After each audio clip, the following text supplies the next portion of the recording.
इटावा में जिस तरीके से दो कथावाचकों के साथ मारपीट और उनकी जो चुटिया काटने की घटना हुई, उस घटना के बाद जो राजनीति इस मुद्दे पर शुरू हो गई थी, उसको लेकर के जो उत्तर प्रदेश के मुख्यमंत्री हैं योगी आदित्यनाथ, उन्होंने कड़ा रुख अपनाया है।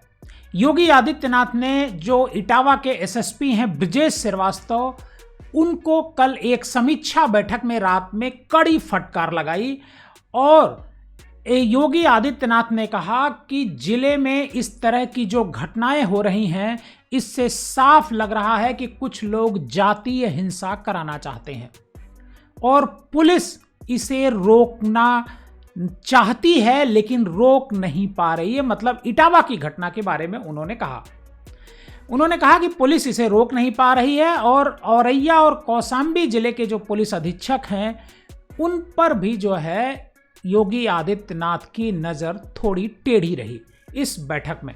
आपको बता दूं कि इटावा में जो घटना हुई है, दो कथावाचक थे, दोनों यादव बिरादरी से थे, लेकिन एक कथावाचक के पास उनका जो आधार कार्ड था उस पर अग्निहोत्री लिखा हुआ था। मतलब थे यादव लेकिन वो ब्राह्मण बताने की कोशिश अपने को कर रहे थे। इसको लेकर के वहाँ के लोगों में नाराजगी थी और नाराजगी की वजह से ही उन लोगों ने उनका सिर मुड़वाया और उनसे जो है बहुत सारे सवाल जवाब किए। लेकिन इस मामले में आज जो एसएसपी इटावा हैं, उन्होंने एक और मुकदमा दाखिल कराया। इस मुकदमे में उन दोनों जो कथावाचक हैं संत प्रसाद और मुकुटमणि, दोनों के खिलाफ एफआईआर दर्ज की गई है। दोनों के खिलाफ जो एफआईआर दर्ज की गई है वो इस वजह से की गई है क्योंकि इन्होंने आधार कार्ड में टेम्परिंग करी। मतलब आधार कार्ड में जो नाम होना चाहिए था उसकी जगह इन्होंने अपना गलत नाम लिखा। इसको लेकर के एक एफआईआर दर्ज की गई। आपको बताएं कि इस मामले में 4 लोग पहले ही गिरफ्तार किए जा चुके हैं। 4 लोगों को पुलिस गिरफ्तार कर चुकी है जो चुटिया काटने के आरोपी थे। आपको बताएं कि इस पूरा घटनाक्रम भी हम आज आपको एक बार फिर से बताना चाहते हैं। दरअसल इटावा जिले का एक थाना है बकेवरपुर का एक गांव है दादरपुर में 21 जून को एक भागवत कथा का आयोजन होता है। कार्यक्रम में कथावाचक मुकुटमणि और आचार्य संत सिंह कथा वाचन कर रहे होते हैं। आयोजन के दौरान ही कुछ ग्रामीणों ने कथावाचकों की जाति को लेकर के आपत्ति जताई। आरोप लगाया कि कथावाचकों ने स्वयं को ब्राह्मण बताकर कथा का आयोजन किया है, जबकि वह ब्राह्मण नहीं है, अन्य जाति से हैं। विवाद इसी को लेकर के तूल पकड़ा और कुछ लोगों ने कथावाचकों के साथ मारपीट शुरू कर दी। इतना ही नहीं, उनकी इच्छा के विरुद्ध उनके बाल भी काट दिए गए और इस कृत्य का किसी ने वीडियो बना लिया और वीडियो को सोशल मीडिया पर वायरल कर दिया। जब वीडियो वायरल हुआ तब पुलिस को पता चला कि इस मामले को लेकर दादपुर का जो गांव है वहां पर तनाव की स्थिति है और स्थानीय लोग और धार्मिक संगठनों ने इस घटना की कड़ी निंदा की। एसएसपी ब्रजेश कुमार श्रीवास्तव इस मामले को मुख्यमंत्री के आदेश के बाद सोशल मीडिया मॉनिटरिंग सेल को तत्काल कार्रवाई के इस मामले में जितने भी तरह के वीडियो हैं उनको जुटाने का उन्होंने निर्देश दिया है और कहा है कि इस मामले में जो भी दोषी होंगे, जो भी पक्ष दोषी होगा, उसके खिलाफ एक्शन लिया जाएगा। आपको बताएं कि इस मामले में एक आशीष, उत्तम, प्रथम उर्फ मनु और निक्की 4 लोगों को गिरफ्तार किया गया है और इसमें निक्की पर कथावाचकों के जबरन बाल काटने का आरोप है। हालांकि एसएसपी ब्रजेश कुमार श्रीवास्तव ने बताया कि ये जो कथा आयोजित की गई थी इस दौरान मारपीट हुई और मारपीट, अपमानजनक व्यवहार हुआ और चोटी काटने की घटना कथावाचकों के साथ हुई और उसी दिन से हमने कार्रवाई इस मामले में शुरू कर दी थी।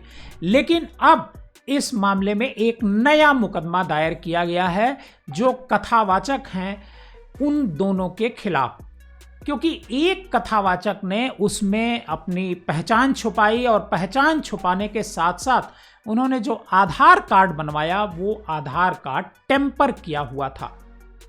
अब इस मामले को लेकर के राजनीति बढ़ती जा रही है। सोशल मीडिया पर इसकी खूब चर्चा हो रही है। सोशल मीडिया पर दो पक्ष सीधे सीधे आमने सामने हैं। एक तो ब्राह्मण पक्ष है जो इस बात पर कह रहा है कि आखिर कथा वाचने का अधिकार किसको है। जो शंकराचार्य हैं स्वामी अवधूतेश्वरानंद, उनका भी एक बयान आया है। स्वामी अवधूतेश्वरानंद कहते हैं कि कथा वाचन का अधिकार सिर्फ ब्राह्मण को है और ब्राह्मण ही व्यासपीठ की गद्दी पर बैठ सकता है। दूसरी तरफ जो यादव हैं, बिरादरी के लोग हैं या और जातियों के लोग हैं, वो कह रहे हैं कि कथा वाचन केवल ब्राह्मणों का अधिकार नहीं है। कोई भी विद्वान अगर उसके भीतर ज्ञान है तो वो कथा कह सकता है। ये बात तो मैं भी कहता हूं कि अगर किसी के पास ज्ञान है, किसी के पास जानकारी है, जैसे टीचर होता है अपने ज्ञान के आधार पर, अपनी योग्यता के अनुसार पर क्लास में पढ़ाता है, उसी तरीके से ब्राह्मण भी, चाहे वो भागवत कथा हो, राम कथा हो या कोई वेद शास्त्र हो, अगर उसे ज्ञान है तो वो कथा कह सकता है। लेकिन सिर्फ इतनी सी बात को लेकर के इतना बड़ा बवंडर, ये थोड़ा समझ से परे है, एक बात। दूसरी बात ये है कि अगर मुकुटमणि और संत सिंह यादव ज्ञानी हैं, अच्छे भजन करते हैं, अच्छी कथा कहते हैं, तो उन्हें नाम छिपाने की कोई जरूरत नहीं है। उन्हें अपना जाति छिपाने की कोई आवश्यकता भी नहीं है। और एक तरीके से ये कहा जाए कि किसी को भ्रम में रख करके उनको कथा सुनाने की भी जरूरत नहीं है। बहरहाल ये मामला सोशल मीडिया पर खूब चर्चा में है और आपने भी जरूर इसे देखा होगा। दो पक्ष एक तरीके से सोशल मीडिया पर बन गए हैं, एक ब्राह्मण है, एक गैर ब्राह्मण है। बहुत सारे वीडियो मैंने सोशल मीडिया पर देखा जिसमें कई लोग ये कह रहे हैं कि ब्राह्मणों का बहिष्कार करो, ब्राह्मणों से कथा नहीं कहलवाएंगे। एक फोटो भी सोशल मीडिया पर वायरल हो रहा है जिसमें एक पोल पर एक पट्टी लिखता हुआ व्यक्ति नजर आ रहा है। उसमें कहा गया है कि इस गांव में ब्राह्मणों का कथा वाचन जो है नहीं किया जाएगा। सवाल ये उठता है कि अगर कोई ब्राह्मण है तो कथा वाचन तभी वो करने जाता है जब कोई बुलाता है। बिना बुलाए कोई ब्राह्मण किसी के यहाँ कथा कहने के लिए नहीं जाता है। इस बात को सबको जरूर समझना होगा।